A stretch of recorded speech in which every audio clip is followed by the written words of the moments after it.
Here's a John Deere 130 cold start.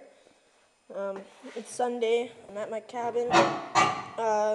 Don't have a computer, so I can't upload my other videos, but I will upload them in sequence of when I took them. And I got this running yesterday when it probably hasn't been running since probably last October.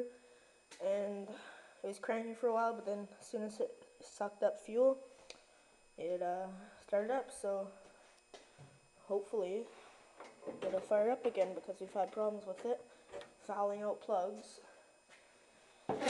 So here we go.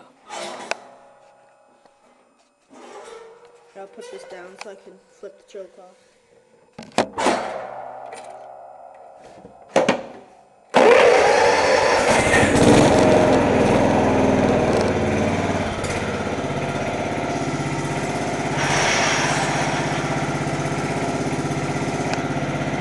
Let out the clutch, it makes a really bad noise.